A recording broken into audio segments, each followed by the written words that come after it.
قل لا أشهد قل إنما هو إله واحد وإنني بريء مما تشركون الذين آتيناهم الكتاب يعرفونه كما يعرفون أبناءهم الذين خسروا أنفسهم فهم لا يؤمنون ومن أظلم ممن افترى على الله كذبا أو كذب بآياته إنه لا يفلح الظالمون ويوم نحشرهم. Sudah cukup. Pak Kholis, monggo Pak Kholis.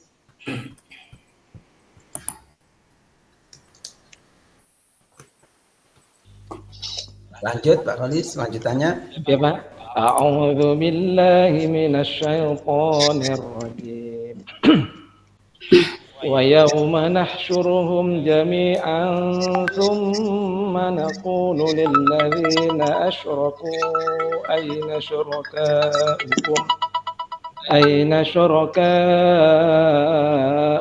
alladhina kuntum taz'umun ثم لم تكن فتنتهم إلا أن قالوا والله ربنا ما كنا مشركين انظر كيف كذبوا على أنفسهم وضل عنهم ما كانوا يفترون ومنهم من يستمع إليك وجعلنا على قلوبهم أكنة أن يفقهوه وفي آذانهم وقرا وإن يروا كل آية لا يؤمنوا بها حتى إذا جاءوك يجادلونك يقول الذين كفروا إن هذا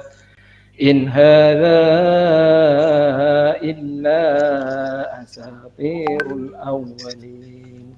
Sudah cukup. Pak Khairun Nafi, monggo Pak Khairun Nafi.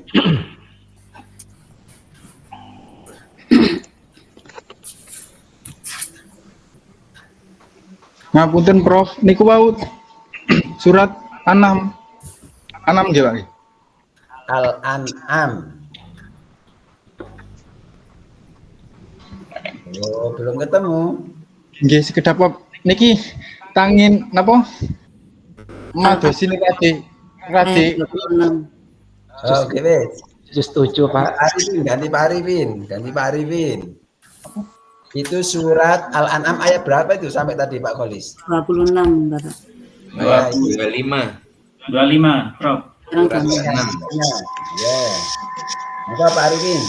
أعوذ بالله من الشيطان الرجيم بسم الله الرحمن الرحيم وهم ينحون عنه وينأون عنه وإن يهلكون إلا أنفسهم وما يشعرون ولو ترى إذ وقفوا على النار فقالوا يا ليتنا نرد ولا نكذب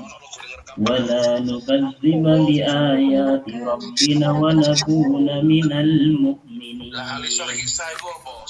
بل بدا لهم ما كانوا يخفون من قبل ولو ردوا لعادوا لما كانوا يخفون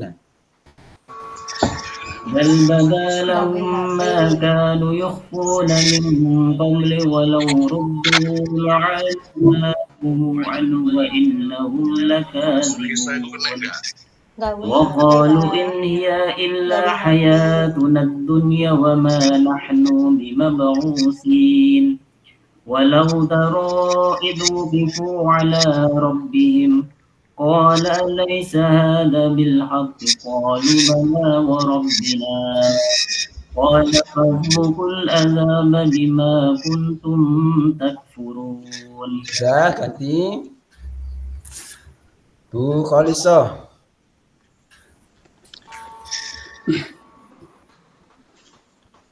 Dari basmalah dulu nggih, Prof. Bisa bisa. Mic-nya dihidupkan mic-nya. Nggih, sampun. A'udzu billahi minasyaitonir rajim. Bismillahirrahmanirrahim. Qad khasira alladziina kadzdzabu biliqa'illah hatta idza ja'atuhumus sa'atu baghtatan qalu ya hasratana ala ma farratna fiha wa hum yahmiluna awzarahum ala zuhurihim ala sa'a ma yazirun wa mal hayatud dunya illa la'ibun walad darul akhiratu khairul lil ladzina yattaqun afala taqilun qad na'lamu innahu la yahzunuka alladhi yaquluna fa innahum la yukadzibunaka walakinna adh-dhalimina biayatillahi yajhadun. Sudah cukup? Bu Delinila. Asal Bu Dewi Nila. Nggih, Pak. Nggih, monggo Bu. A'udzu billahi minasyaitonir rajim. Bismillahirrahmanirrahim. Walaqad kutibat rusulun min qablika fasabaru ala ma kutibu wa hatta atahum nasruna wala mubaddila likalimatillah walaqad ja'aka min naba'il mursalin wa in kana kabura 'alaika i'raduhum fa in istata'ta an tabtaghiya nafaqan fil ardi aw sulaman fis sama'i fata'tiyahum bi ayah walau sya'allahu lajama'ahum 'alal huda fala takunanna minal jahilin innama yastahibul ladina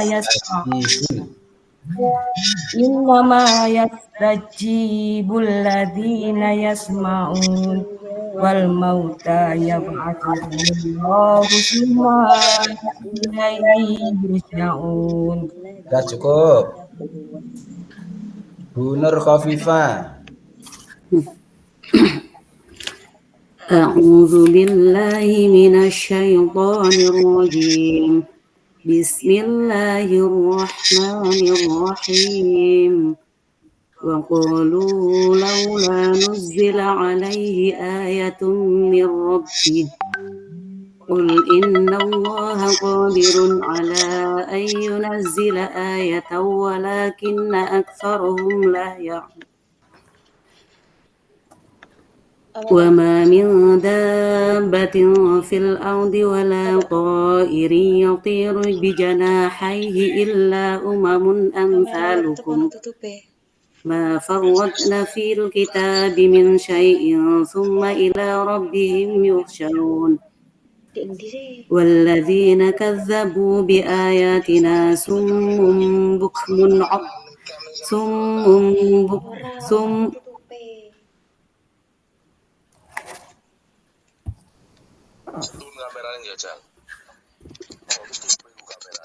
والذين كذبوا بآياتنا صم وبكم في الظلمات من يشاء الله يضلله ومن يشاء يجعله على صراط مستقيم قل أرأيتكم إن أتاكم عذاب الله أو أتتكم الساعة أو غير الله تدعون إن كنتم صادقين بل إياه تدعون فيكشف ما تدعون إليه إن شاء وينسون ما تشركون ولقد أرسلنا إلى من قبلك فأخذناهم بالبأساء والضراء لعلهم يتضرعون فلولا إذ جاءهم بأسنا تضرعوا ولكن قست قلوبهم وزين لهم الشيطان ما كانوا يعملون. Sudah cukup. Maka Pak Khairul. Nafi. A'udzu billahi minasyaitonir rajim. Bismillahirrahmanirrahim. Falamma nasu ma kundiru bihi fatahna alaihim abwaaba kulli shay'in hatta idza farihu bima untu akhadnahum bahtatan wa idza hum mublisun.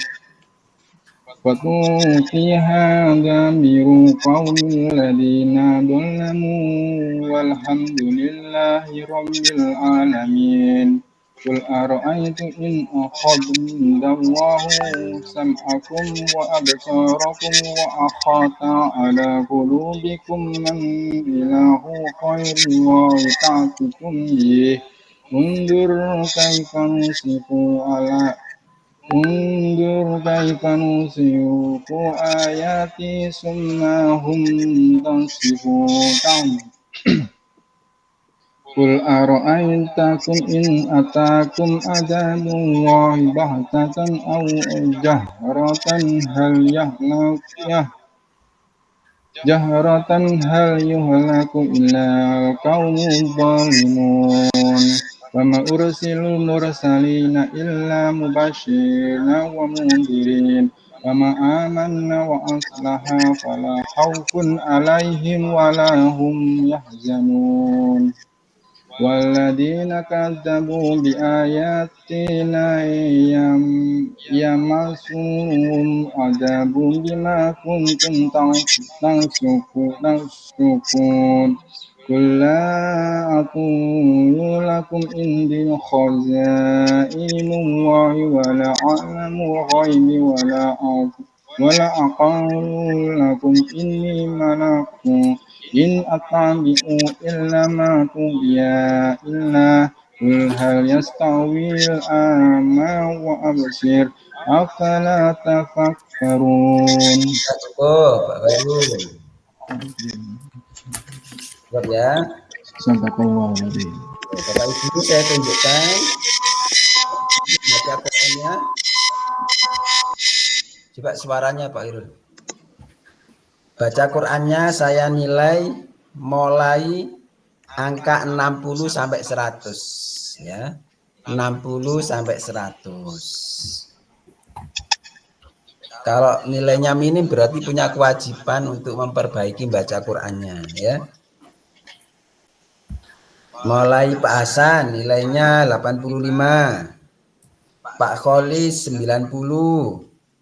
Pak Khairun Nafi 65. Diperbaiki bacaannya Pak Nafi. Pak Khairun Nafi. Pak Arifin Musyafa. Iya Bapak. Arifin Musyafa 75. Diperbaiki juga bacaannya Pak Bu Kholisoh 90. Bu Dewi Nila 75. Diperbaiki juga bacanya Bu Nur Khofifah 78. Ini juga masih perlu diperbaiki. Jadi supaya tahu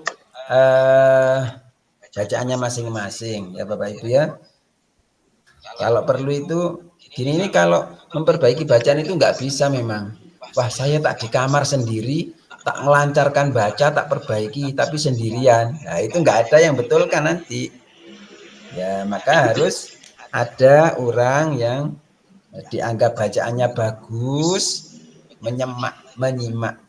Kecuali sudah bacaannya sudah lancar, sudah baik, tinggal melancarkan misalkan. Ya itu nggak apa-apa dilancarkan baca sendiri terus di di rumah ya.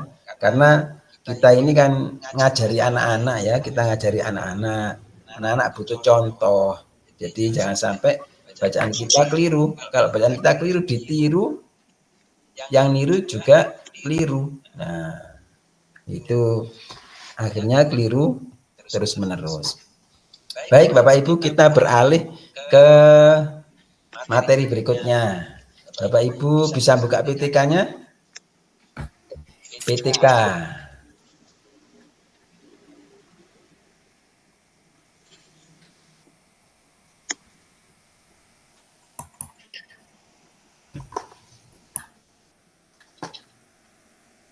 PTK-nya sudah ketemu?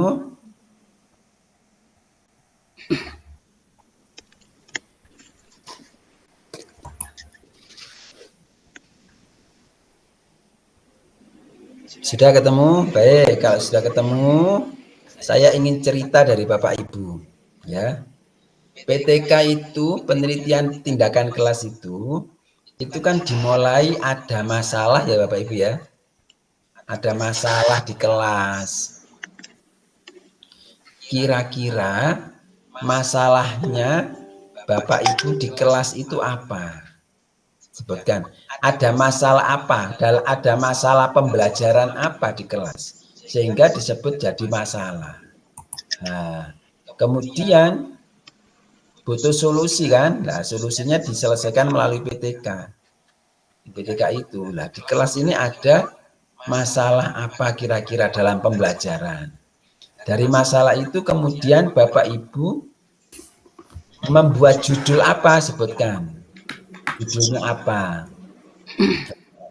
Dari judul itu Bapak Ibu mau melakukan apa yang rencananya bisa menjadi solusi itu. Gitu ya. Jadi ada 3. Masalah pembelajaran di kelas itu ada masalah apa? Kemudian Bapak Ibu membuat PTK itu dengan judul apa? Akhirnya gara-gara melihat masalah itu. Dengan judul PTK itu kemudian Bapak Ibu akan melakukan apa? Sebagai langkah-langkah solusi, apa dari aspek metodologi, metode pembelajaran, atau apa pendekatan atau apa terserahlah apa. Nah, itu jelaskan ya Bapak Ibu. Baik, silakan. Siapa yang dulu? Monggo.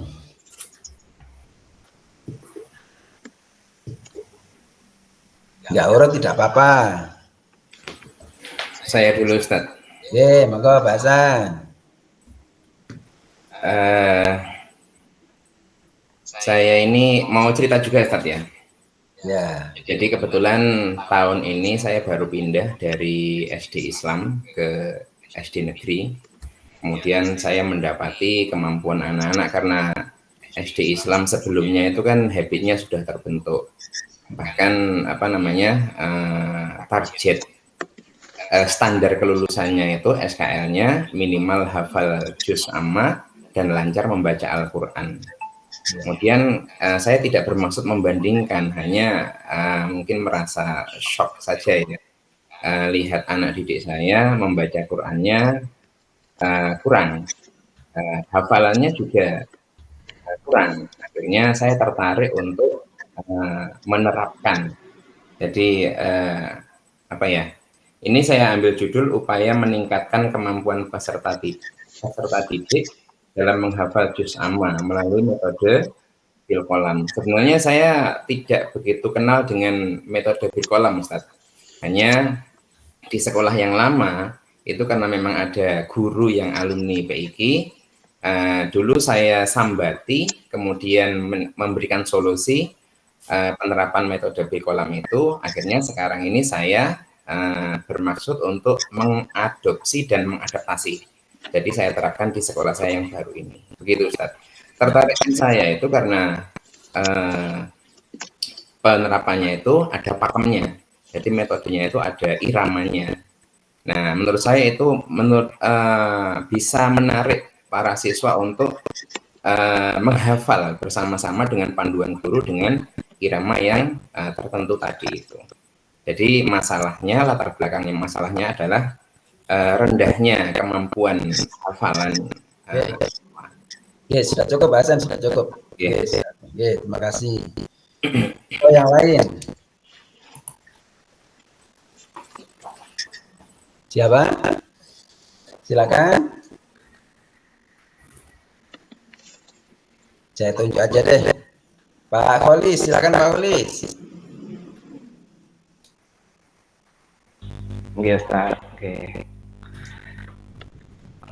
Mungkin sama seperti yang diceritakan daripada Pak Hasan tadi, bahwasanya terutama yang ada di Malang Selatan, Pak, di daerah Argosari, tepatnya di Dusun Pak Meri, itu mayoritas muslimnya itu 90%. Tetapi itu tidak sebanding dengan anak-anak itu yang bisa baca Quran. Jadi di sekolah saya terutama cara baca Qurannya itu sangat rendah sekali, sehingga untuk meningkatkan hasil supaya cara membaca Al-Quran itu menjadi baik, maka saya mengambil salah satu metode proposal PTK itu melalui video pembelajaran. Tujuannya adalah untuk meningkatkan hasil belajar siswa ya di sekolahan saya gitu, Pak. Oke. Terus langkah-langkah yang mau dilakukan melalui video itu apa kira-kira?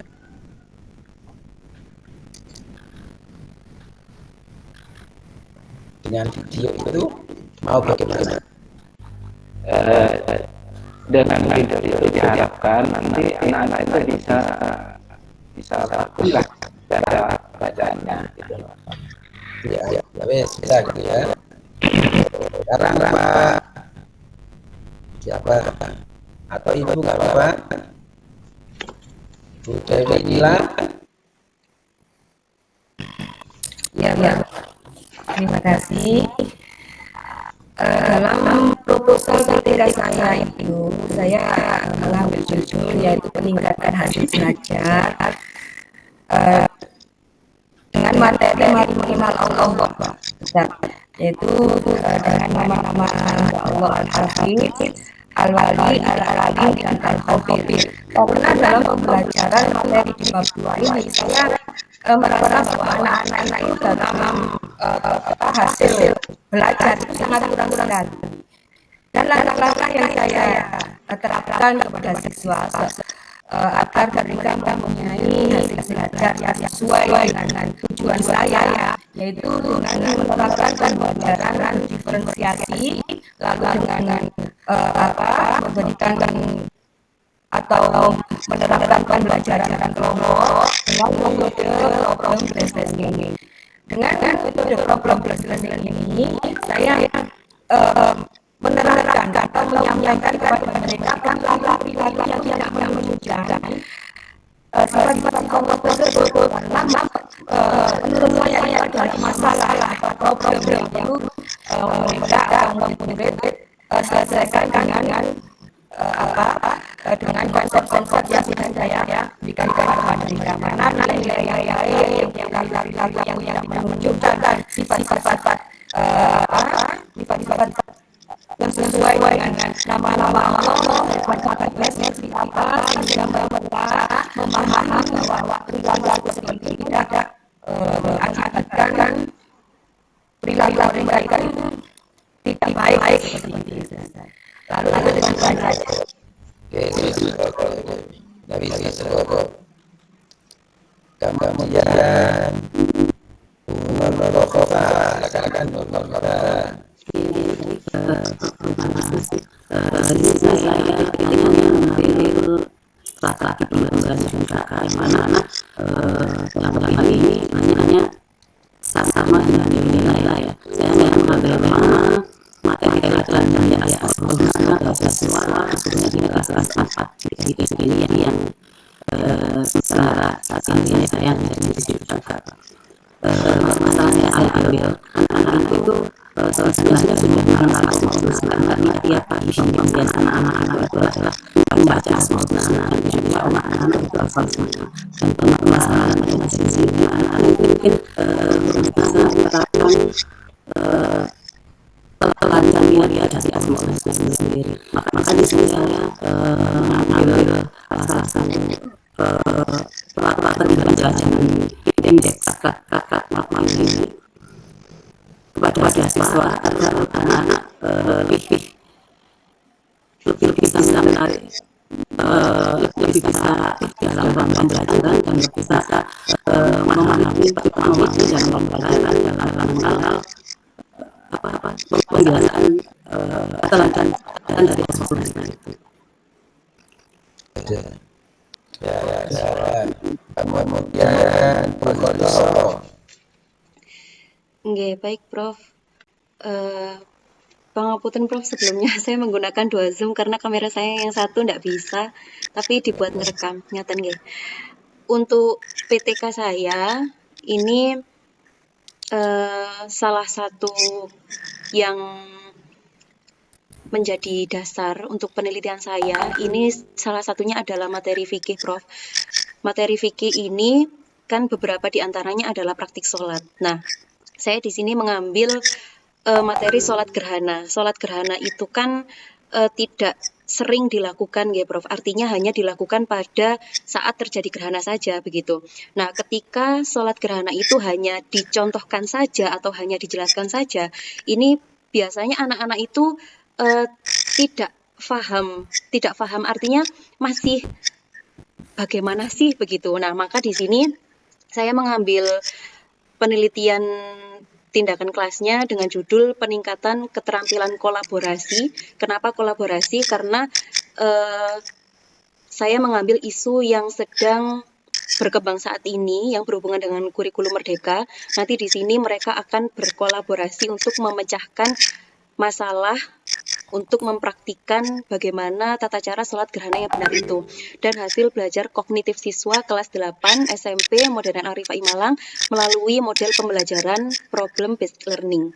Jadi saya menggunakan metode PBL dengan harapan nanti dari masalah yang sudah saya sampaikan, kemudian nanti saya berikan contoh melalui video pembelajaran, tidak hanya saya jelaskan, saya berikan contoh bagaimana sih contohnya, kemudian nanti mereka akan saya minta berkolaborasi atau berjamaah untuk mempraktikkan sehingga nanti akan ketemu titik terangnya bagaimana kolaborasi yang baik dan bagaimana nanti hasil belajar kognitif mereka setelah mereka melakukan ini begitu. Nah, terima kasih. Ya, selanjutnya Pak Arifin, Pak Arifin.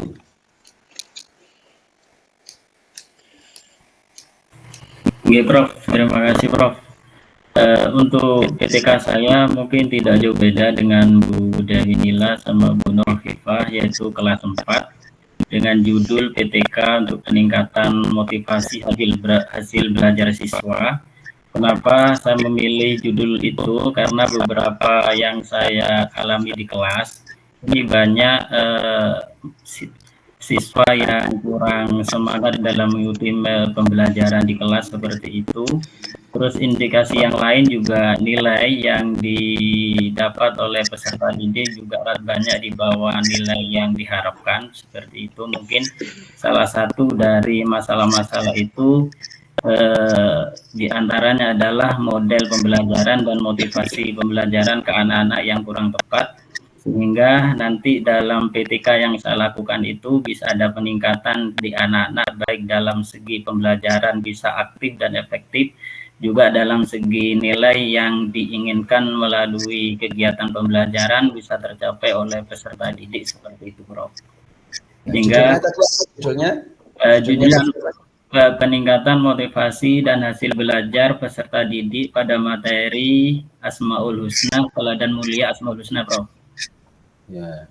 Terus langkah-langkah yang digunakan apa? Pakai metode, pendekatan, dan lain-lain? Pakai pendekatan BJPL, Prof. Yaitu nanti ada proyek dan lain sebagainya seperti itu. Tidak hanya dari segi kognitif, tapi dari segi keterampilan dan yang ketiga itu kognitif dan afektif dan psikomotorik. Nanti semuanya kita lakukan semua, Prof. Seperti itu. Bisa. Pak Khairun Nafi.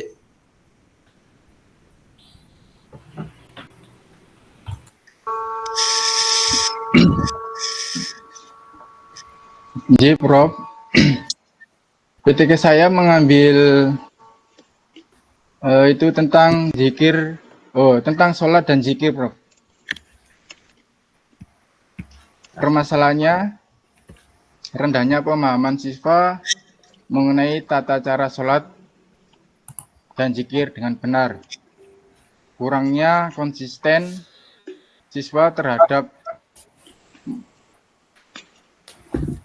konsistensi siswa dalam melaksanakan zikir dan sholat wajib secara rutin.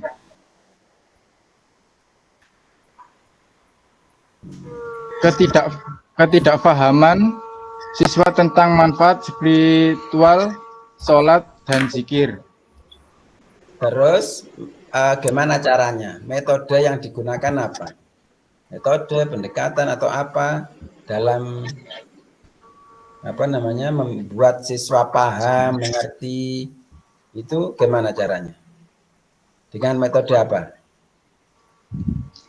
Dengan metode ceramah, video, dan praktek waktu sholat duhur berjamaah di sekolahan, Bro.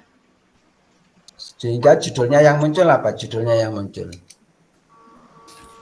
Judulnya sholat dan zikir, Bro. Judul itu tidak cukup, hanya seperti itu, harus dijelaskan. Ya, makanya saya tanya problemnya apa, masalahnya apa di pembelajaran, gitu kan? Kemudian cara ngatasinya dengan cara seperti apa, lah itu tercermin di judul itu, gitu ya. Ya, meningkatkan kemampuan siswa dalam sholat atau zikir misalkan dengan menggunakan media apa atau dengan metode apa disebutkan itu. Ya, nah terus ya Bapak Ibu ya, Bapak Ibu sudah nyebutkan judul, problem, langkah-langkah. Nah sekarang yang perlu dicermati lagi Bapak Ibu ya, masalah dengan metode yang digunakan itu sudah connect apa belum? Sudah pas apa belum? Misalkan tadi menyebutkan supaya anak terbiasa, supaya anak itu bisa meniru, bersikap, bertingkah laku, ya, seperti yang diinginkan, bertingkah laku seperti Asmaul Husna, dengan model indekat itu pas apa tidak, gitu ya. Ingat, materi itu ada materi yang sifatnya konsep, ada materi yang sifatnya apa selain konsep Bapak Ibu? Faktual, ada konseptual, ada fakta atau faktual, ada keterampilan, ada nilai. Itu cara ngajarnya beda-beda itu. Kalau tentang pengertian sholat, ya, tentang anak itu supaya ngerti rukunnya sholat, berarti itu materi apa? Materi konseptual.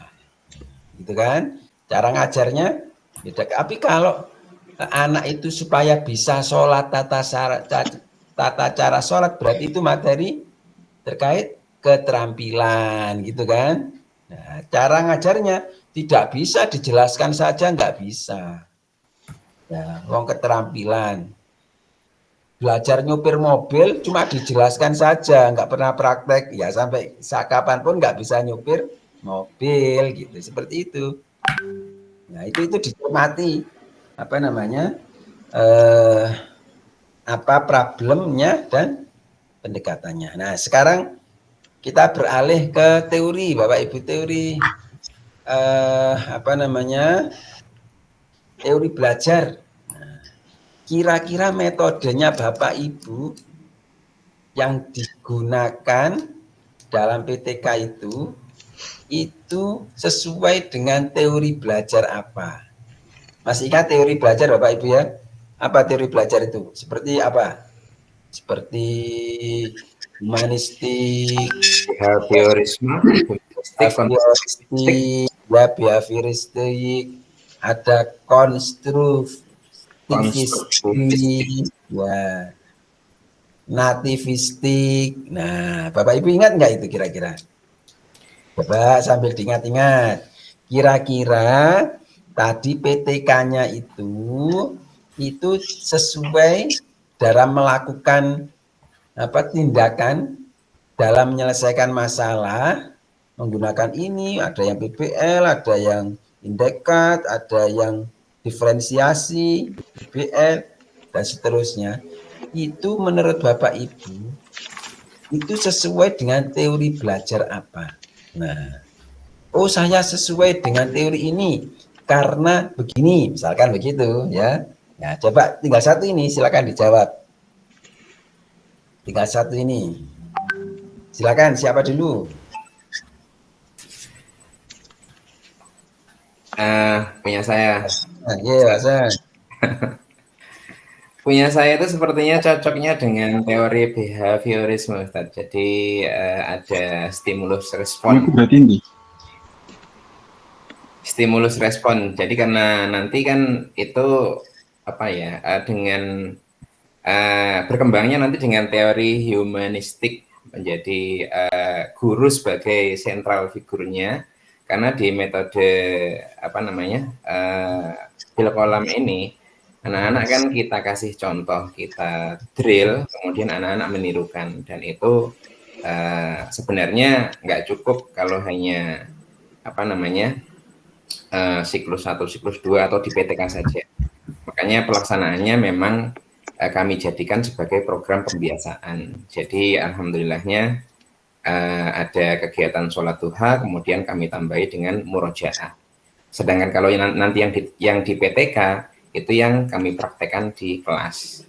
Kalau secara teori, insya Allah kesesuaiannya dengan teori behaviorisme yang berkembang dengan teori humanistik dengan sosok guru sebagai figur sentralnya. Ya, yang lain silakan. Saya, Prof. Ya, silakan. Kalau bisa. Oke. PTK yang saya buat ini saya berlandaskan atas teori konstruktivistik yang mana di sini kan saya mengambil materi sholat gerhana, nggih, Prof. Yang mana sholat gerhana sendiri itu tidak selalu dilakukan. Nah, sehingga di sini ketika diajarkan, kemudian saya tunjukkan video, kemudian sambil saya praktikkan, kemudian anak-anak melakukan kolaborasi dengan temannya, mereka akan dalam diri mereka ini akan membangun pengetahuan yang baru, kemudian akan muncul, oh iya ya, itu ternyata caranya seperti ini, begitu. Nah, kemudian selain itu, saya juga berlandaskan atas teori konstruktivisme menurut Piaget, yang mana pada dasarnya manusia itu sudah memiliki pengalaman dan untuk dikembangkan. Kemudian selain itu, saya juga berlandaskan atas teori konstruktivisme Vygotsky, yang mana menurut Vygotsky itu teori belajar itu bisa berkembang karena adanya interaksi sosial. Nah, makanya kenapa saya buat kolaborasi agar terjadi interaksi sosial antar satu anak dengan anak yang lain. Ngaten, Prof. Ya, cukup. Lagi siapa, monggo? Saya, Prof. Wah, monggo Bu Dewi. Kalau menurut penelitian tindakan kelas yaitu yang saya buat yaitu peningkatan hasil belajar siswa pada materi Mari Mengenal Allah dengan metode PBL, yaitu menurut saya itu yang sesuai dengan teori belajar behavior, Ustaz ya. Karena teori belajar behavior ini mengutamakan hasil belajar tingkah laku mereka, karena tingkah laku murid yang kami sampaikan kepada murid itu masalah-masalah tingkah laku yang tidak sesuai dengan nama-nama indah Allah. Jadi mereka itu mengetahui, memahami akibat-akibat apabila mereka tidak sesuai dengan perilaku tersebut. Jadi tingkah lakulah yang yang menjadi fokus penilaian dari saya. Dan bagaimana saya memberikan stimulus respon kepada mereka, yaitu dengan memberikan pembiasaan positif seperti salam senyum sapa, lalu menerapkan tata tertib sekolah, lalu kesepakatan kelas, itu yang saya berikan pembiasaan kepada mereka seperti sholat duha, lalu membaca surat-surat pendek, pagi hari sholat berjamaah, sholat duhur, seperti itu pembiasaannya. Dan bagaimana respon mereka terhadap pembiasaan yang saya berikan? Apakah mereka melakukan dalam kegiatan sehari-hari maupun di lingkungan sekolah maupun di lingkungan keluarga, seperti itu. Ya, cukup ya. Lanjut, silakan. Yang lain? Mungkin saya, Prof. Siapa? Ya, Pak Arifin, monggo. Siapa dulu ini? Pak Arifin, monggo Pak Arifin. Oke, Prof, matur nuwun, Prof. Untuk PTK saya, ketika saya lihat itu lebih mendekati teori kognitivisme, karena itu untuk pendekatan pemahaman siswa terkait nilai-nilai siswa yang dibawa KKM, seperti itu, Prof.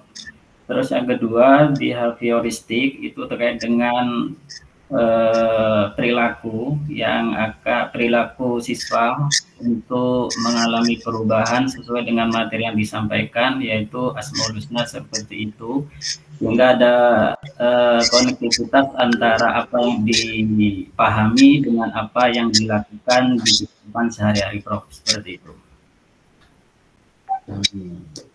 Ya, sudah. Siapa lagi? Silakan Bu. Saya, Prof. Wah, ya. Iya. Dalam PTK saya mungkin arahnya ke teori behavioristik. Jadi di situ mereka meskipun sudah mengenal Allah, mengenal nama-nama Allah, hanya saja mereka kurang bisa memahami bagaimana cara meneladani dari Asmaul Husna itu. Maka yang lebih tepat di sini menurut saya itu adalah teori behavioristik, di mana di situ anak-anak bisa menunjukkan atau guru bisa memberikan contoh-contoh bagaimana cara meneladani Asmaul Husna itu, dan anak-anak bisa menerapkannya di situ. Kemudian mengarah juga ke teori humanistik juga, di mana di situ anak-anak juga dalam tingkah laku sehari-hari itu karena sudah diberikan contoh-contoh sesuai dengan Asmaul Husna. Salah satu contohnya ketika anak-anak di kelas itu menjadi pemimpin dengan yang bertanggung jawab, itu sesuai dengan Asmaul Husna Al-Malik, maka di situ anak-anak bagaimana bertanggung jawab sebagai pemimpin di kelasnya. Dan mungkin itu yang bisa saya sampaikan, Prof. Silakan Pak Kholis. Oke, terima kasih Pak Prof. PTK saya itu kan judulnya apa ya? Bentar, penggunaan media video pembelajaran untuk meningkatkan hasil belajar siswa kelas 2 pada materi Asmaul Husna di SD Negeri 4 Arjosari, Kecamatan Kalipare, Malang. Nah, PTK saya itu untuk teorinya itu kayaknya ke teori kognitif, yang mana teori ini menekankan pentingnya proses mental dalam pembelajaran. Lah, dengan media video tersebut dapat membantu siswa sehingga dapat memahami dan mengingat informasi dengan lebih baik melalui visualisasi dan audio yang menarik. Itu dan juga mengarah kepada teori multimedia, yang mana teori ini juga menyatakan bahwa pembelajaran lebih efektif ketika pembelajaran itu disajikan melalui kombinasi antara teks, gambar, dan audio. Teori multimedia itu tidak ada, Pak Guli. Ya, kan itu media namanya. Oh, media. Iya, penggunaan media. Ya, udah ya, cukup ya. Oke. Pak Khairul Nafi. Iya Pak. PTK saya dalam menentukan PTK tentang zikir dan sholat itu tentang ke teori Piaget kognitif. Perkembangan siswa perlu memahami konsep dan makna dari setiap gerakan dan bacaan, menganggap siswa pada tahap operasional konkret yang lebih kompleks jika diajarkan melalui pengalaman secara langsung. Pengalaman secara langsung maksudnya praktek bersama individu maupun kelompok dan memberikan penghargaan atau pujian atas usaha konsisten mereka. Dan juga teori apa tadi? Pakai teori apa? Teori Piaget kognitif. Ya. Bacanya Piase. Ya. Ya, kognitivistik. Baik, ya sudah ya, cukup ya. Baik, Bapak Ibu, sudah cukup pas 1 jam ya, hampir 1 jam. Ya, selesai, nggak usah lama-lama ya. Walaupun orangnya 7, ya udah. Baik, Bapak Ibu, besok ketemu dengan Pak Khairul. Guru Pamong ya besok. Iya, Ustaz. Ya, Bapak Ibu tetap dijaga kesehatannya ya. Amin.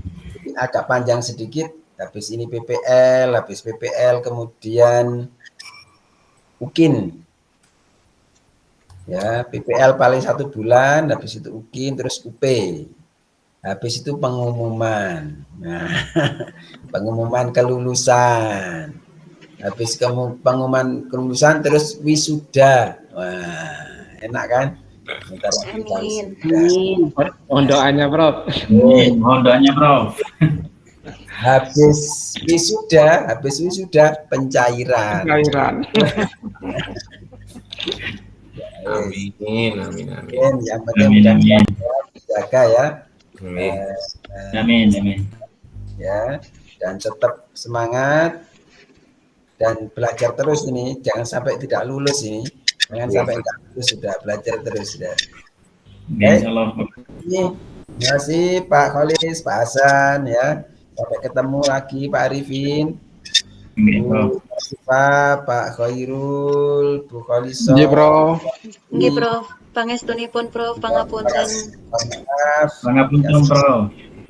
Ya, kita akhiri bersama-sama dengan bacaan hamdalah.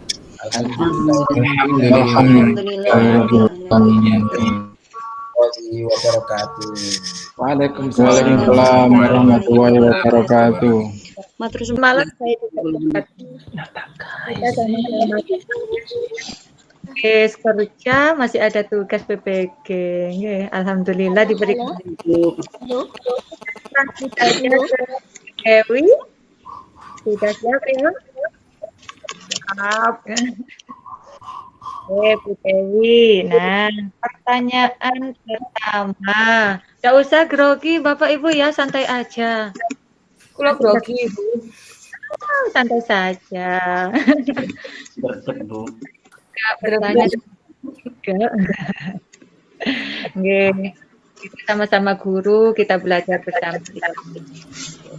Pertanyaan pertama, coba buat Bu Dewi. Apa sih bedanya PBL sama PJBL menurut Ibu?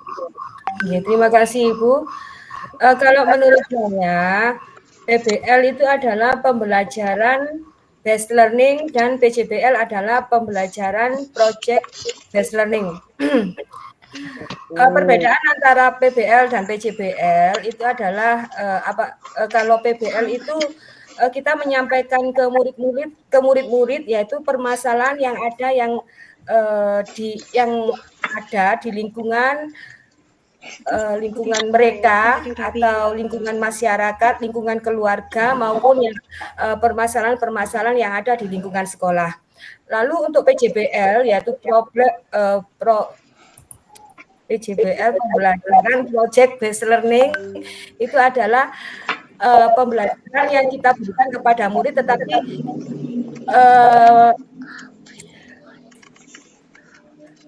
hasilnya adalah proyek bagi mereka, ada hasilnya gitu. Dari permasalahan yang ada, terus hasilnya itu apa? PJBL. Oke.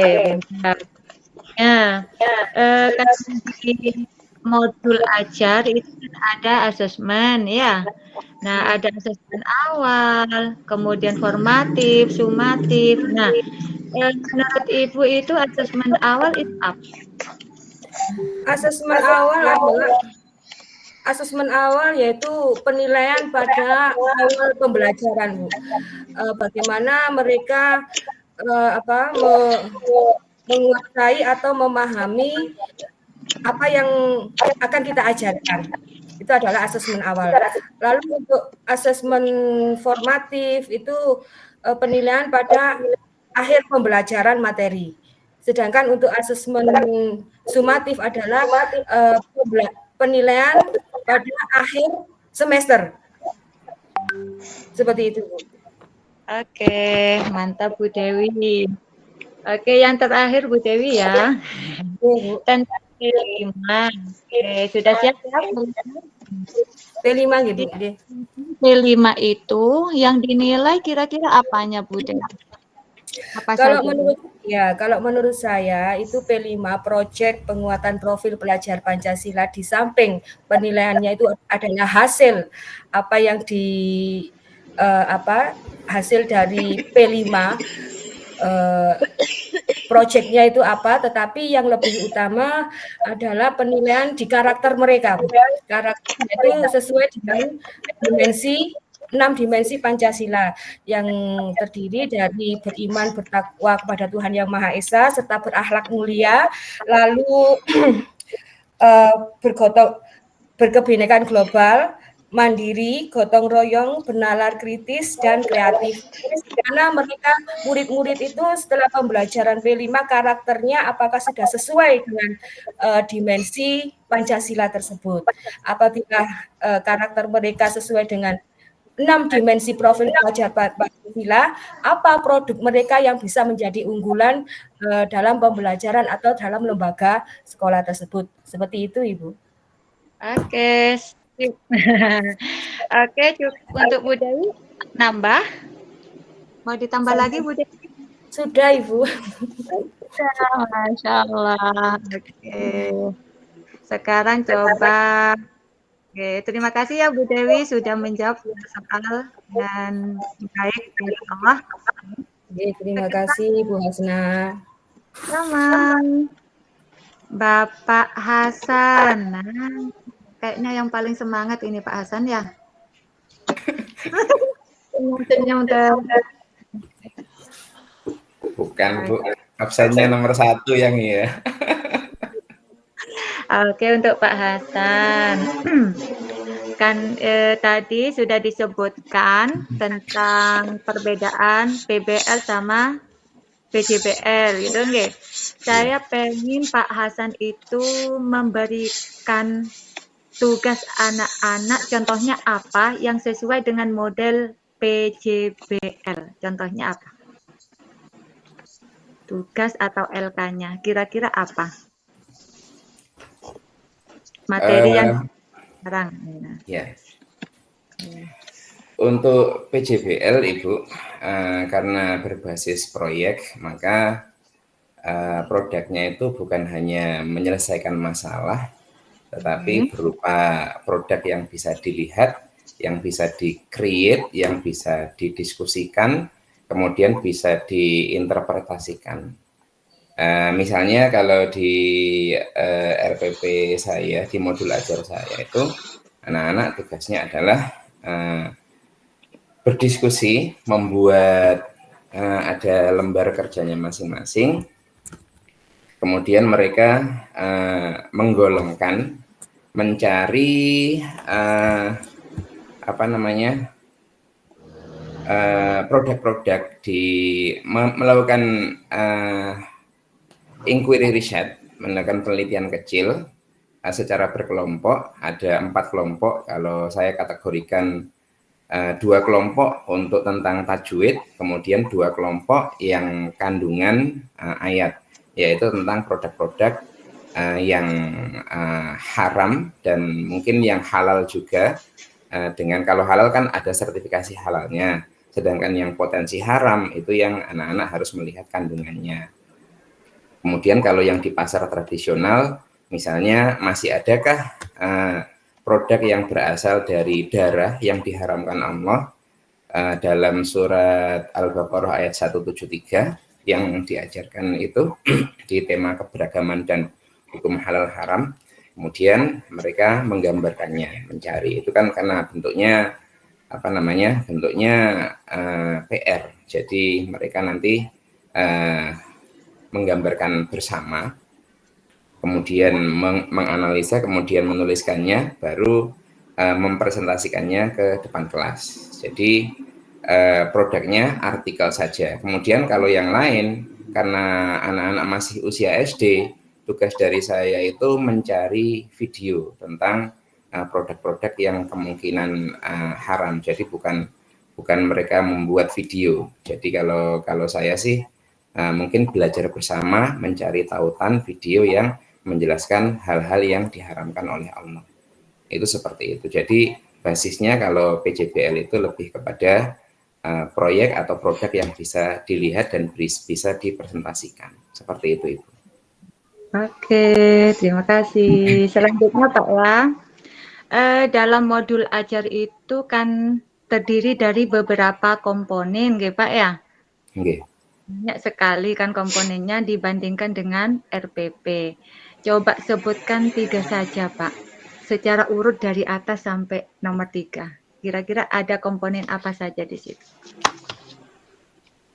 Kalau yang terakhir kan pustaka kan gitu nggih, yang paling akhir. Nah, komponen paling atas itu apa yang harus kita kerjakan? Oh iya, dalam penyusunan modul ajar PJBL, yang nomor satunya pastinya capaian pembelajaran, Ibu. Nomor satunya capaian pembelajaran yang ingin dicapai, kemudian tujuan pembelajarannya, baru setelah itu tema, materi ajar, kemudian ada sarana prasarana, media pembelajaran, dan secara keseluruhan itu yang paling penting adalah juga asesmen pembelajaran. Jadi itu tidak boleh dilupakan. Itu komponennya lebih dari 3, karena harus itu. Jadi ada capaian pembelajaran, tujuan pembelajaran, kemudian metode pembelajaran, kemudian sarana prasarana yang dipakai, media pembelajaran, dan juga asesmen pembelajaran. Oke, sekarang yang P5 Pak ya. Menurut Bapak itu tujuan adanya kegiatan P5 itu apa Pak? Untuk apa sih kok ada kegiatan P5? Sudah di pembelajaran kan sudah ada tentang karakter kan gitu. Gimana Pak? Tujuan P5 itu pemerintah menginginkan supaya anak-anak ini karakternya ideologi Pancasilanya masuk kepada seluruh pelajar Indonesia. Jadi di sini digambarkan yang diinginkan dari program P5 ini adalah profil pelajar Pancasila, yaitu pelajar yang mampu mengamalkan, berkarakter dan mampu mengamalkan nilai-nilai Pancasila dalam kehidupan sehari-hari mereka, yang terdiri dari 8 dimensi tadi itu ya. 8 apa Bu namanya Bu? Iya benar, dimensi hidup itu tema ya. Ada 6 dimensi. Ada 6 nggih, beriman, kemudian berkebinekaan, gotong royong, kemudian mandiri, bernalar kritis dan kreatif. Itu yang diinginkan dari pemerintah yaitu tadi pelajar yang berjiwa dan mampu mengamalkan nilai-nilai Pancasila dalam kehidupan sehari-hari mereka. Oke Pak. Bapak berkeinginan seperti itu juga kan, selain pemerintah yang punya keinginan? Sebenarnya dari dulu Ibu. Kebetulan di sekolah lama saya itu, di sini sebenarnya saya pengen diskusi juga Ibu. Saya tuh bingung awalnya antara PJBL dan PBL. Kalau di sekolah lama saya itu namanya kan program pembiasaan ya. Jadi ketika pemerintah belum ada program ini itu, sekolah kami itu sudah melakukan program pembiasaan. Saya kira misalnya sholat duha kami, kemudian murojaah kami, kemudian target kelulusan anak-anak yang harus hafal juz 30, kemudian lancar membaca Al-Quran, kemudian dan lain-lain itu merupakan PJBL. Ternyata bukan. Itu yang mau saya tanyakan, awalnya seperti itu Ibu. Kemudian kalau zaman dulu sih di sekolah lama kami itu namanya Cipta Karya Ibu. Jadi kalau dulu itu syarat kelulusan, anak-anak itu harus membuat kreativitas. Kebanyakan anak-anak miniatur dan itu menjadi syarat kelulusan kelas 6 itu. Jadi banyak anak-anak yang membuat karya, kemudian kalau bentuk penulisannya dipresentasikan dalam bentuk karya tulis mini, jadi mini karya tulis, kemudian dipilih yang terbaik untuk presentasi ketika acara kisah kenang. Kalau untuk program seperti ini sebenarnya kami bukan hal yang baru Ibu, jadi tidak kaget juga. Hanya pemerintah itu mulai tahun 2022 dengan kurikulum Merdeka ini, kemudian dengan adanya program profil pelajar Pancasila ini, itu lebih ngeh dan memang untuk semua sekolah, baik itu sekolah negeri maupun swasta, semuanya diharapkan unggul. Seperti itu sih yang saya tangkap itu. Ya, jadi kalau gambaran saya sih, sampai sekarang saya kalau ngasih stimulus ke anak-anak, apalagi tentang murojaah atau hafal juz 30, misalnya cita-citanya sama-sama jadi polisi. Polisi itu ada yang polisi biasa, ada yang polisi luar biasa. Sambil menunggu tugas, mereka bisa murojaah, menjaga hafalannya. Itu lebih luar biasa daripada polisi yang biasa saja, sama-sama profesinya. Tentara pun seperti itu, yang tetap tahu halal haram. Kalau dulu namanya seimbang pikir-pikir kalau di sekolah saya lama itu. Mungkin kalau di pemerintah ini sama, yaitu aspek religinya, ilmu pengetahuannya yang harus seimbang, sehingga buahnya adalah akhlakul karimah yang diperoleh oleh anak-anak seperti itu. Oke, sudah Bapak?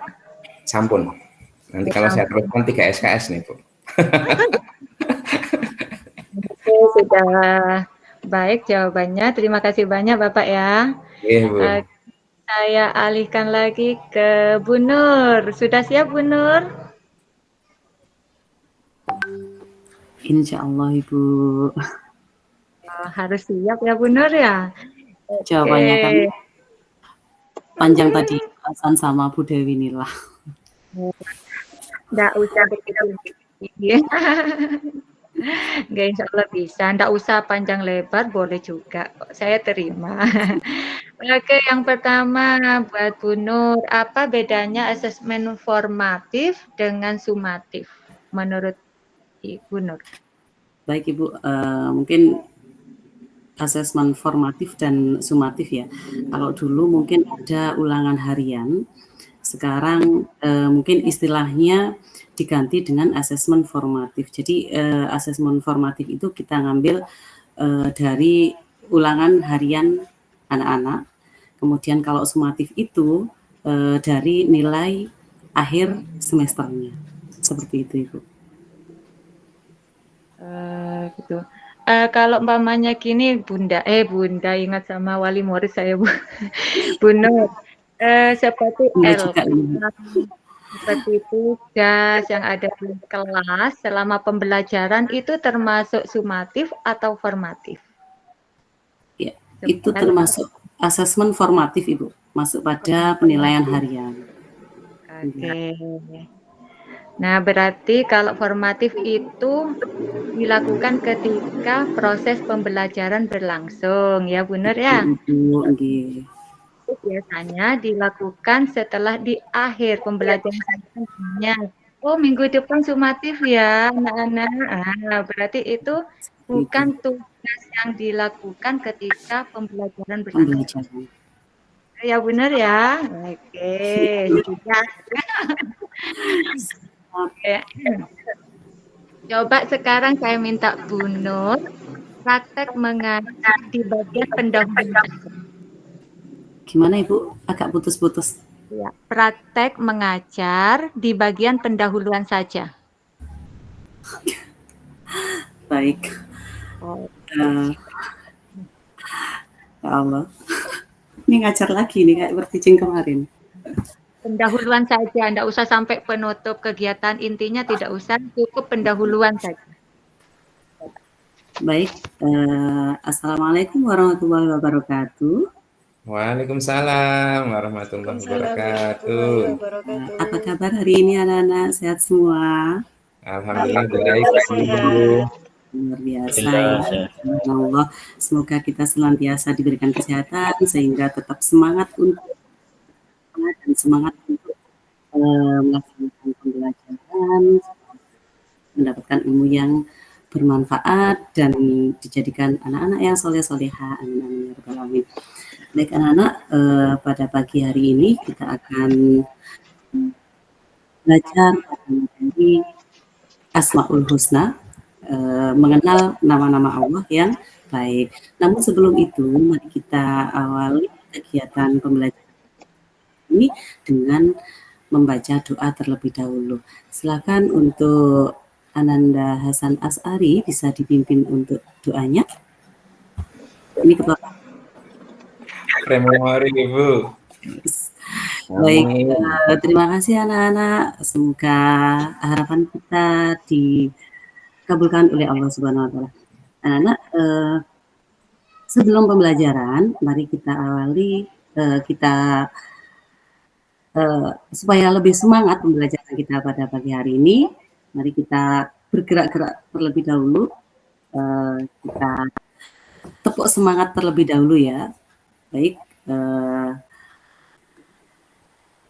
mungkin itu Ibu untuk mengawali. Oke, Bu Nur. Nah, jadi di kegiatan pendahuluan itu jangan sampai lupa menyampaikan tujuan pembelajaran atau langkah-langkahnya apa saja nanti di kegiatan inti yang kita lakukan. Gitu nggih? Nah, tidak bagus Bu Nur. Oke, yang terakhir Bu Nur. Coba sebutkan satu saja tema yang ada dalam P5, kegiatan P5. Apa Bu? Tema di kegiatan P5. Satu saja. Temanya kan ada banyak tema yang sudah diterapkan. Mungkin di setiap sekolah berbeda-beda. Di masa itu mengambil tema gaya hidup berkelanjutan, yang mana ini dalam tema ini yaitu beriman dan bertakwa pada Tuhan Yang Maha Esa, nalar kritis, kreatif, itu mungkin dari dimensinya ya, dan elemen dari kepada Tuhan yang Esa itu kalau saya ambil temanya kemarin yang ada di bidang adalah kelas sampah dan proyeknya itu adalah membangun plastik. Nah itu biasanya saya itu yang dan pada kemudian dia secara reaktif. Kemudian analisis itu analisis ilmiah dan gagasan terkait dengan yang saya ambil. Dan untuk kreativitasnya anak-anak akan menghasilkan karya original yang sudah kita programkan, kita caranya dari yaitu warna atau plastik seperti itu. Oke, cukup ya. Oke, tetap semangat Bu Nur. Oke, terima kasih Bu Nur. Sekarang saya Bapak siapa yang sudah siap ya? Pak Olis sudah siap. Wah, senyum-senyum Pak Olis. Ayo Pak Olis, semangat Pak Olis. Ini kayaknya harus banyak pertanyaannya Pak Olis deh. Siap ya Pak Olis ya? Oke, mic-nya dinyalakan dulu Pak Olis. Oke Bu, insyaallah kalau bisa salah jawab. Bisa, pastinya bisa. Oke, untuk Pak Olis. Apa sih tujuannya Pak Olis itu buat modul aja? Nah, gampang tahu? Pak Olis itu kok disuruh?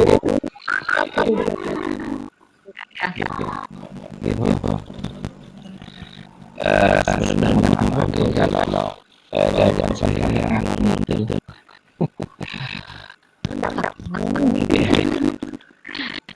tujuan dari kita membuat modul ajar yang pastinya adalah untuk mempermudah kita di dalam menyampaikan pembelajaran kepada anak-anak, sehingga dengan modul ajar tersebut kita akan fokus terhadap apa yang akan kita sampaikan kepada siswa. Kalau misalnya kita modul ajar, maka yang kita sampaikan akan ngalor ngidul, artinya tidak fokus terhadap materi yang akan disampaikan kepada siswa. Sehingga kalau misalnya nanti tidak fokus, maka mungkin tujuan yang akan kita sampaikan itu akan tidak tercapai tentu. Jangan senyum-senyum Pak Olis. Nanti saya tersenyum kalau. Tentunya yang nanya Pak Olis ngajar SD saja Pak. SD Bu. Masyaallah. Biasanya anak-anak sebelum pembelajaran dimulai ada sesi itu ya yang paling sensitif gitu. Gimana Pak cara mengkondisikannya? Kita itu ya kita dulu Bu. Kalau saya pribadi itu memang tercipta hal dari kita kan zaman dulu yang notabene itu pendidikan yang keras, sehingga itu apa ya masih membekas terhadap diri saya, tetapi cuma sedikit ini. Menurut saya ada kalanya ketika kita itu menyebar anak-anak itu ya perlu perlu agak-agak kasar sedikit, ada halus dan sebagainya. Dan ketika kita itu melihat anak-anak itu rame, maka banyak sebenarnya yang akan kita lakukan di antaranya. Kalau misalnya bisa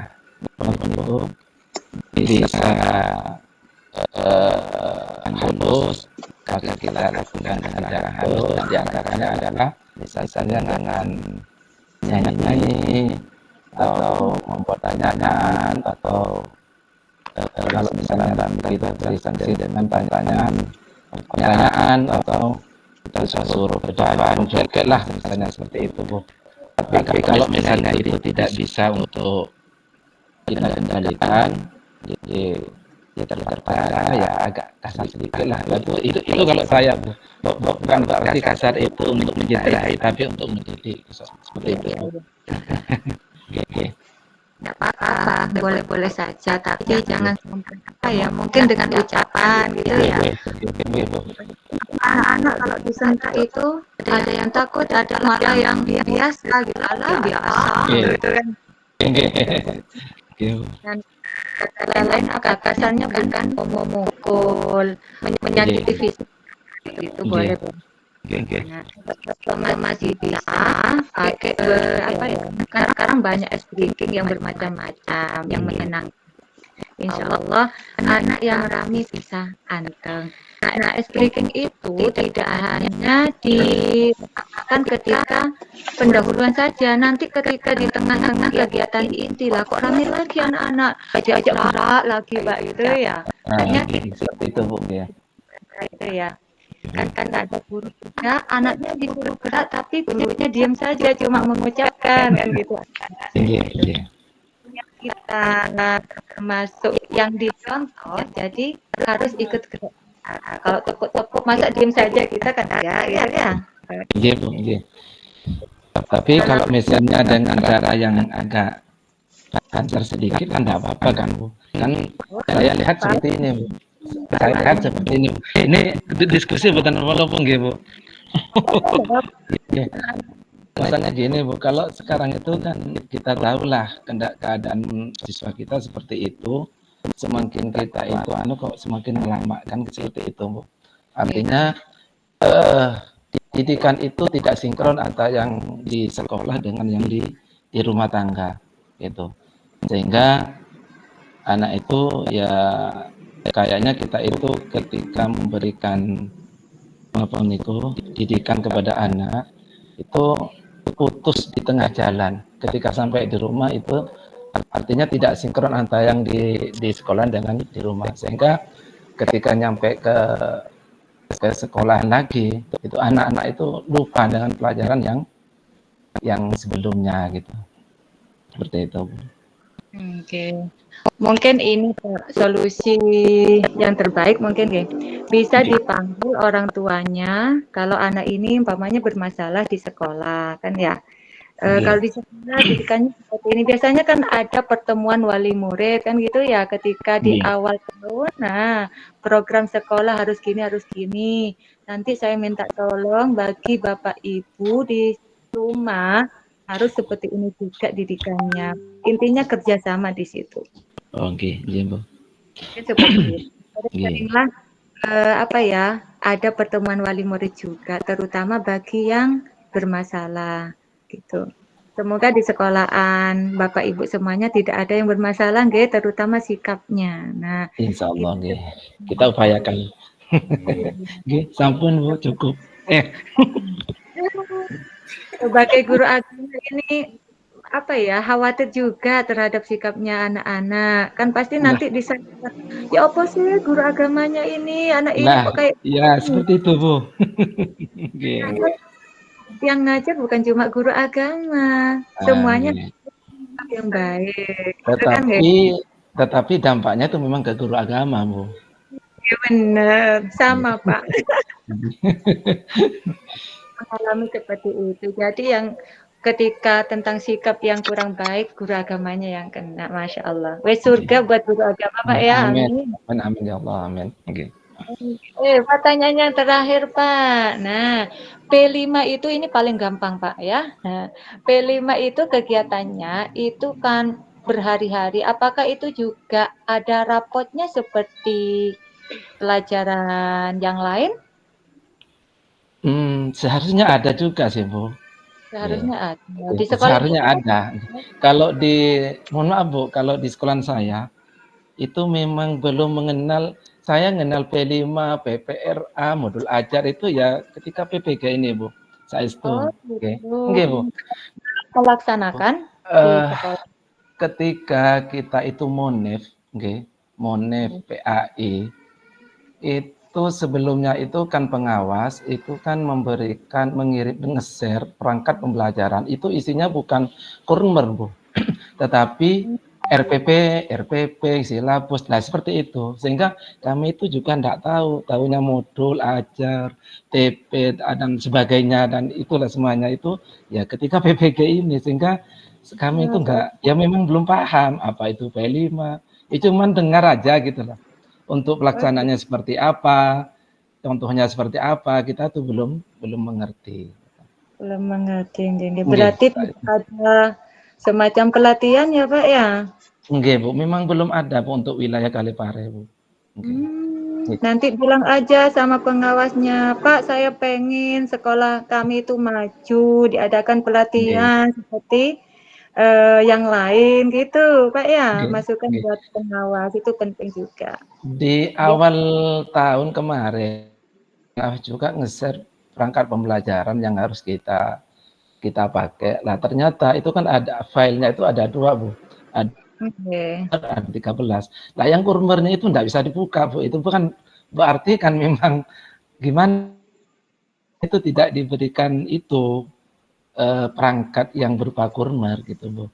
Tadi yang kita pakai itu yang RPP, silabus dan lain sebagainya itu.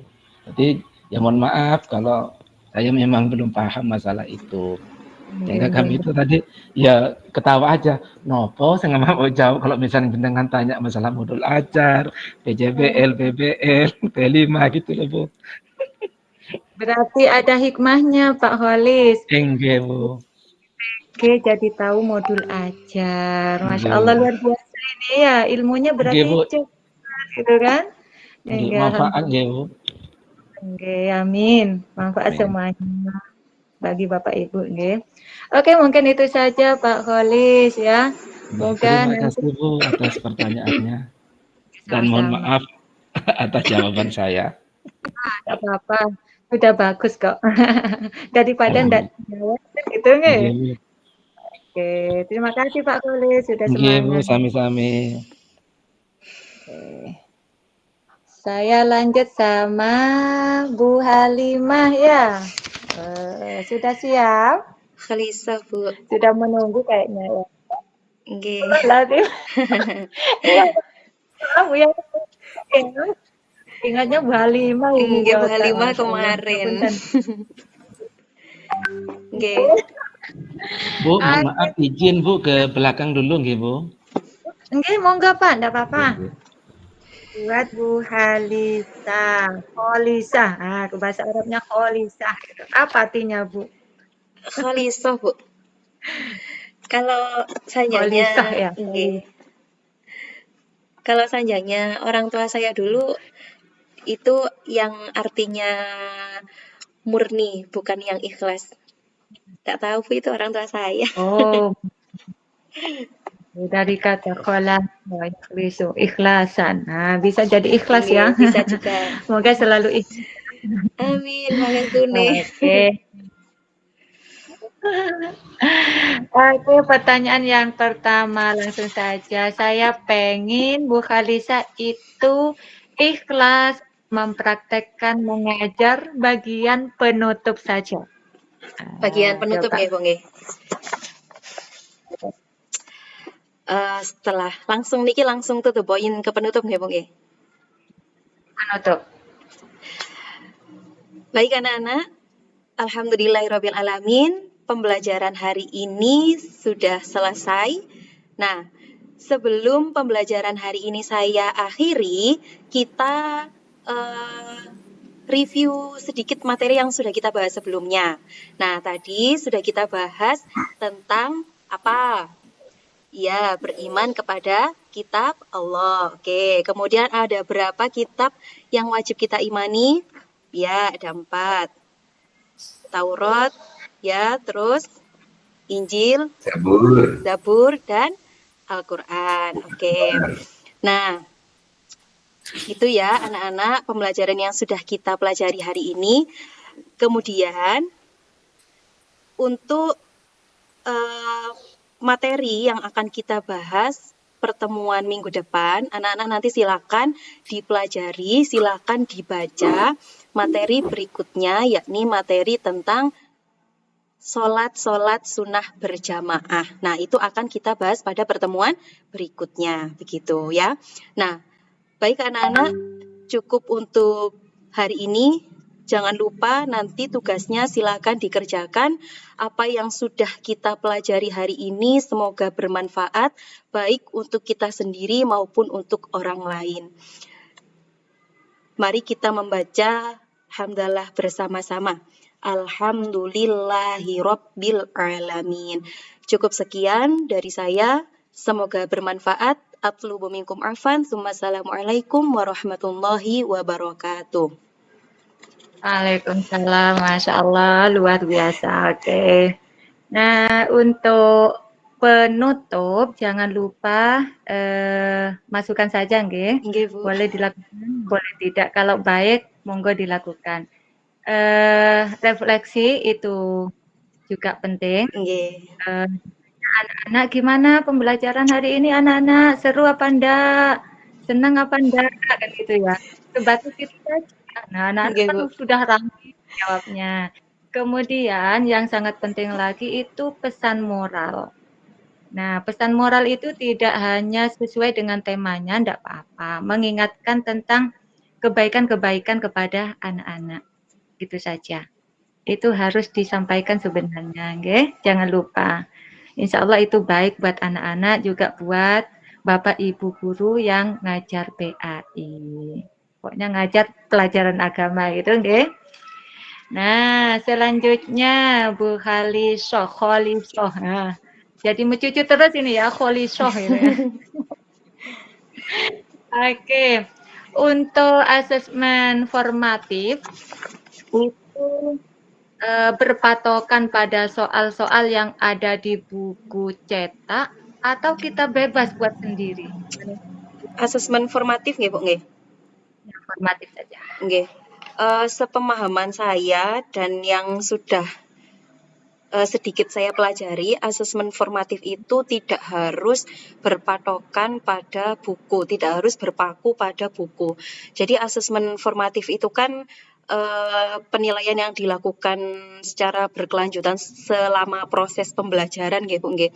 Itu bisa dilakukan dengan cara guru melakukan observasi, kemudian bisa juga ketika sesi diskusi, kemudian guru melakukan penilaian dari sesi diskusi itu, kemudian bisa juga misalnya guru membuat kuis atau penugasan portofolio. Jadi menurut saya untuk penilaian asesmen formatif itu bisa lebih dikembangkan, Bu. Jadi tidak harus berpaku pada bahan buku ajar gitu. Oke, sip, mantap Bu Khalisoh. Nah, ikhlas beneran ya. Oke, soal yang terakhir buat Bu Khalisoh. Nah, langkah-langkah atau tahapan apa saja yang dilakukan di kegiatan P5? Langkah-langkahnya nggih, Bu, nggih. Nah, langkahnya. Nggih, untuk langkahnya yang pertama jelas sebelum melakukan pembelajaran P5 ini guru, alangkah baiknya guru membuat modul terlebih dahulu sama seperti pembelajaran yang lain, ya Bu, nggih. Nah, kemudian langkah di dalam alur atau langkah di dalam pembelajarannya yang pertama adalah pengenalan. Jadi yang pertama guru sudah menentukan tema, kemudian ketika tema sudah ditentukan dalam pembelajaran ini melakukan pengenalan. Jadi misalnya kalau di proyek yang saya ambil kemarin itu adalah kan saya di SMP nggih Bu nggih, di kelas 8 SMP itu ada bab melestarikan alam dan lingkungan. Nah, di situ saya mengambil tema hidup berkelanjutan dengan memanfaatkan botol plastik bekas, yang mana botol plastik bekas itu nanti akan dibuat tempat pensil, tempat ballpoint itu Bu. Nah, sebelum melakukan itu, langkah yang pertama yang dilakukan adalah pengenalan. Jadi peserta didik ini mengenali dulu jenis sampahnya, sampah yang masih bisa didaur ulang. Salah satunya adalah botol plastik itu tadi. Kemudian selanjutnya, selain itu, peserta didik juga menggali informasi tentang sampah yang apabila diolah ini dampaknya nanti bagaimana. Kemudian setelah pengenalan, melakukan kontekstualisasi. Kontekstualisasi ini bisa dilakukan secara berkelompok atau bersama-sama. Jadi misalnya penggunaan sampah plastik dalam kehidupan sehari-hari itu bagaimana. Kemudian manfaatnya, ada nggak manfaatnya kalau misalnya diklasifikasikan begitu. Jadi mengkontekstualisasi dalam kehidupan sehari-hari begitu. Kemudian langkah selanjutnya kalau sudah kontekstualisasi tema itu tadi, selanjutnya adalah aksi. Nah, aksi yang dilakukan yang pertama adalah tentu peserta didik di sini menyiapkan bahan yang mau digunakan itu tadi. Karena tadi temanya di saya adalah mendaur ulang sampah plastik, berarti peserta didik menyiapkan dulu bahan plastiknya yang sudah tidak digunakan itu tadi. Kemudian menyiapkan alat dan bahannya, kemudian selanjutnya guru menjelaskan tata cara pembuatan karyanya atau produknya. Nah, nanti kalau sudah berjalan, kemudian proses pembuatan juga berlangsung. Nah, nanti langkah selanjutnya adalah melakukan refleksi. Jadi, antara guru dengan peserta didik ini melakukan evaluasi dari pembuatan karya yang berasal dari sampah plastik itu tadi, itu bagaimana. Kemudian dengan adanya kegiatan daur ulang ini, nah ini dampaknya apa? Jadi melakukan refleksi bersama-sama. Nanti kalau sudah melakukan refleksi, langkah yang terakhir adalah tindak lanjut. Nah, dari apa yang sudah dilakukan, kemudian dari apa yang sudah direfleksikan, ini akan diambil langkah atau tindak lanjut apa untuk kedepannya. Insya Allah ngatan Bu. Oke, Masya Allah, luar biasa. Maaf ya, jawabannya jadi panjang ya. Ngatan apa Ibu, sambil belajar. Sama-sama. Buat yang lain, saya juga. Ya Pak Holis ya, kita sama-sama tahu ya. Tidak apa-apa Pak Holis, jangan berkecil hati. Jadi seperti ini bisa tahu. Oke, terima kasih Bu Khalisa. Sangat luar biasa. Sami-sami Bu, terima kasih pangapunten. Sama-sama. Oke, tinggal Pak Arifin sama Pak siapa ini satunya? Pak Khairul Bu. Khairul. Oke. Pak Khairul. Pak Khairul dulu nggih. Sudah siap Pak Khairul? Mukanya kelihatan separuh Pak Khairul. Insya Allah siap Bu. Oke. Pak Khairul ngajar di SD apa SMP? Kan SMP Bu. Oh SMP, Masya Allah. SMP mana Pak? Itu SMP 2 Kasembon Bu. Oh Kasembon. Sebentar.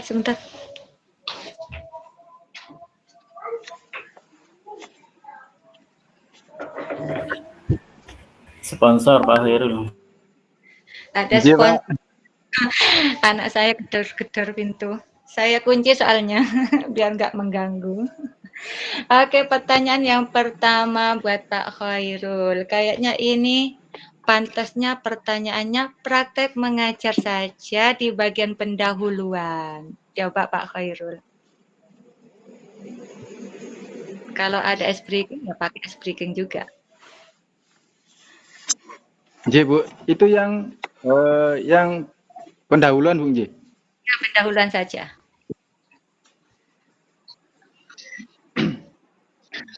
Assalamualaikum warahmatullahi wabarakatuh. Selamat pagi anak-anak. Bagaimana kabarnya pagi hari ini? Semoga pertemuan pada pagi hari ini mendapatkan keberkahan dan kemudahan. Baik, pembelajaran pada pagi hari ini melanjutkan yang kemarin, yaitu tentang zikir dalam kehidupan sehari-hari.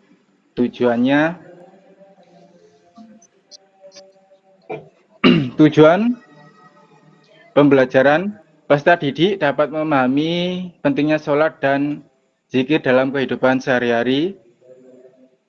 Peserta didik dapat menjelaskan hikmah manfaat melaksanakan sholat dan zikir secara teratur. Peserta didik dapat mempraktekkan tata cara sholat dan zikir dengan benar.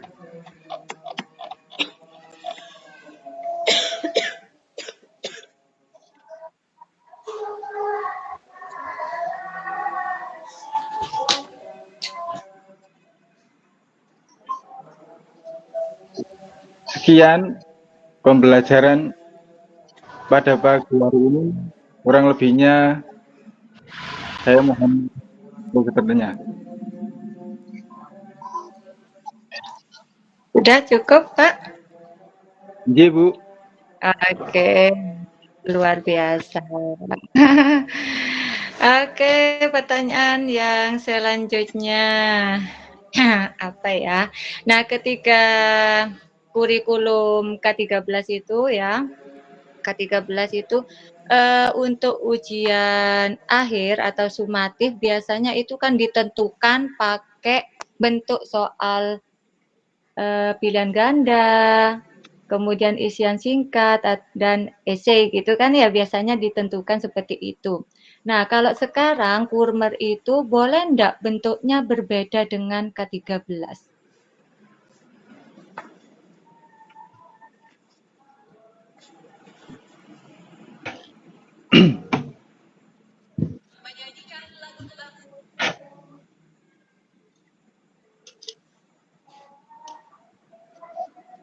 Angsal, Bu. Boleh, Bu.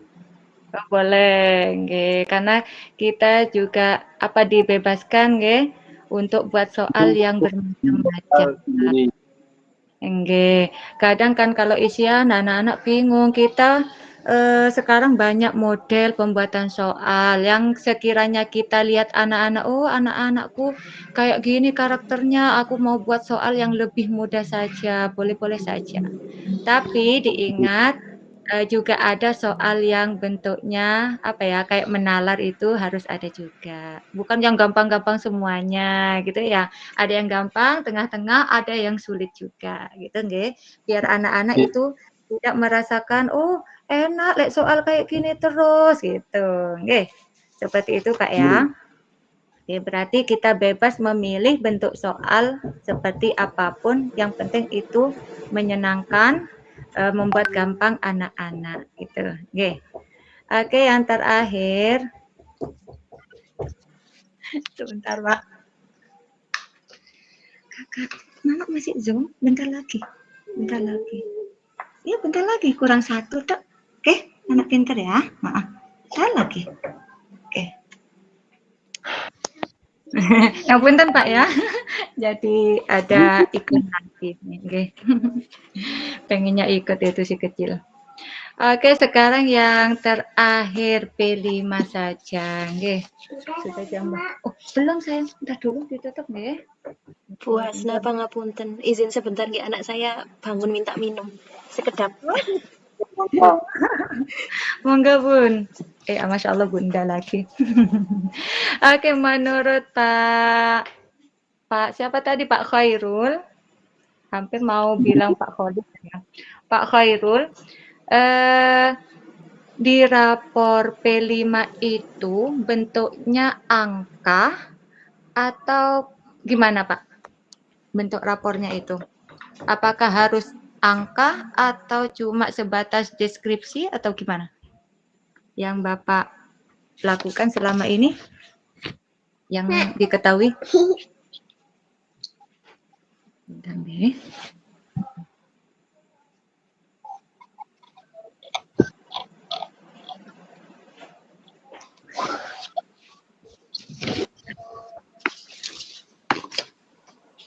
Halo, Pak Khairul.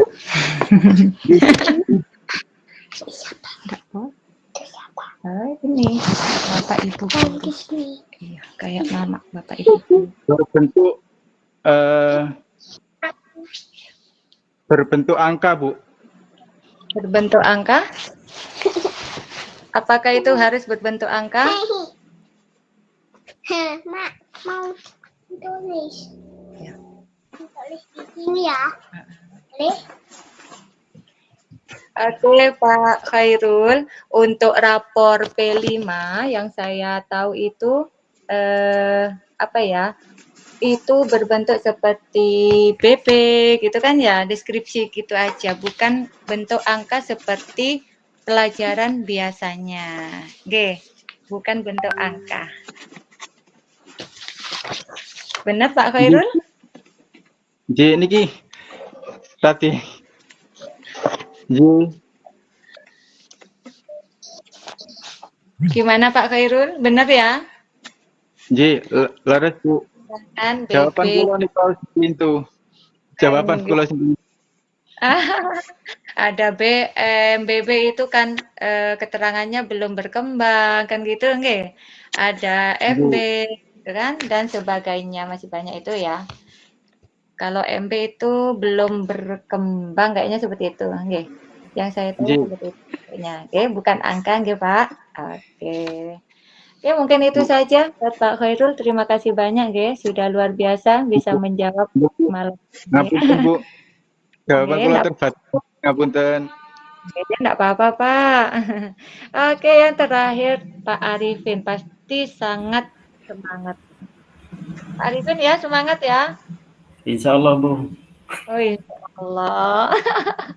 Pokoknya harus. Semoga pertanyaannya mudah, Bu. Insya Allah mudah. Oke, pertanyaan yang pertama. Sebentar, Oke, untuk Pak Arifin, apa sih perbedaan modul ajar dengan RPP? Ada perbedaan atau sama di situ, Pak? Modul ajar. Sepengetahuan saya, Bu, untuk modul ajar dengan RPP itu untuk perbedaannya itu tidak terlalu signifikan. Mungkin nanti yang RPP itu perincian dari modul ajar yang dibuat oleh guru seperti itu. Ada lagi?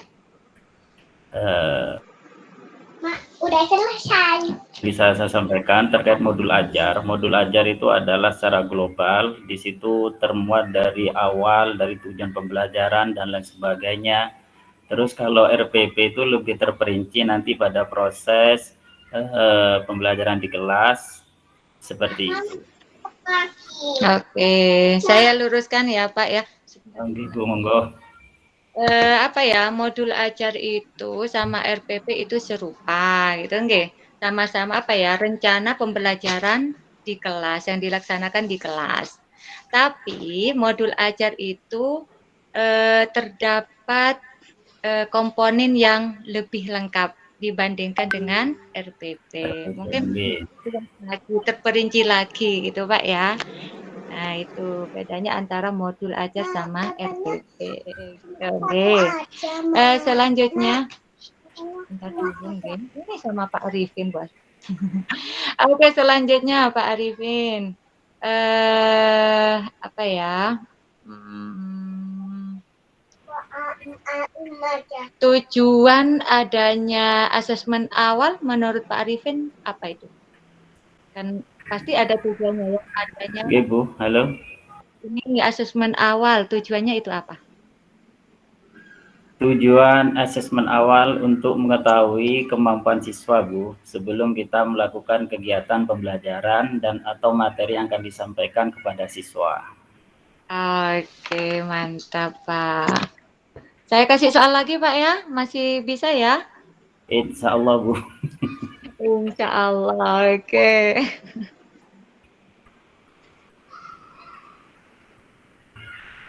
Oke, coba sekarang praktek Pak mengajar di bagian penutup saja. Nah, karena Pak Arifin penutup, sekarang tugasnya penutup. Nah, oke, monggo Pak Arifin.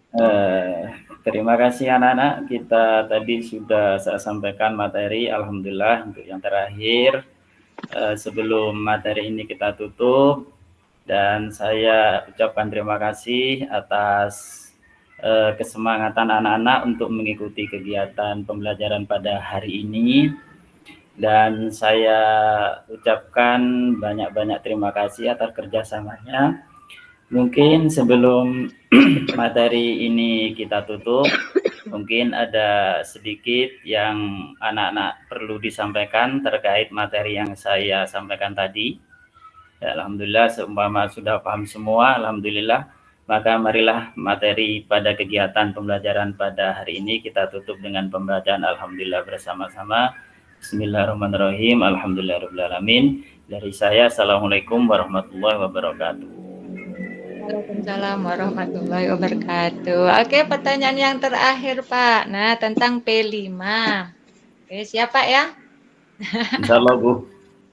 Oke, apakah kegiatan P5 itu termasuk mata pelajaran atau tidak, Pak?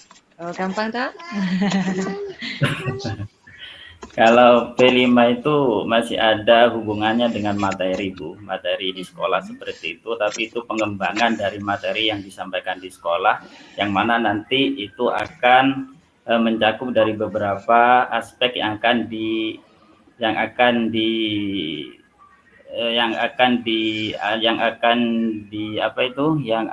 diketahui atau kompetensi yang akan dimiliki oleh siswa yang akan mengikuti kegiatan tersebut. Yang jelas P5 itu masih ada kaitannya dengan materi pembelajaran di sekolah, meskipun sifatnya tidak rutinitas, tapi itu tetap ada kaitannya dengan materi yang diajarkan oleh guru seperti itu.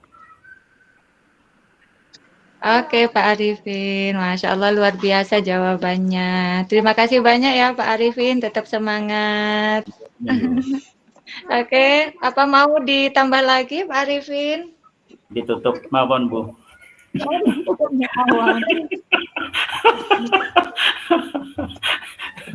Betul nah, Bu Lisa. Itu Pak Arifin. Luar biasa, alhamdulillah. Saya sangat senang sekali bisa bertemu seperti ini, bisa guyonan walaupun kita tidak tatap muka, gitu nggih. Jawabannya kurang pas mungkin bagi jenengan. Saya sangat senang sekali bisa kenal dengan banyak teman-teman guru PAI gitu nggih. Kita sama-sama ini bukan saya yang paling pintar, tidak. Mungkin di antara Bapak Ibu di sini yang paling pintar insya Allah ada gitu nggih. Cuman tidak ditampakkan kan gitu nggih. Oke, mungkin kegiatan setelah kompre ada PPL nggih, Pak? PPL, setelah PPL itu ada kegiatan lain kan, ada diskusi gitu nggih. Terakhir itu tetap semangat. Saya hanya bisa mendoakan semoga lulus semuanya, dipermudah. Amin. Amin. Nanti Pangapuntenipun Ibu, mohon bimbingannya. Insya Allah siap Bapak Ibu. Oke, terima kasih banyak. Oke, habis ini istirahat dulu. Masih banyak langkah selanjutnya Bapak yang harus dilakukan. Oke. Akhirul kalam. Assalamualaikum warahmatullahi wabarakatuh. Waalaikumsalam warahmatullahi wabarakatuh. Matur sembah nuwun Bu Hasna. Terima kasih. Matur nuwun Bu Hasna.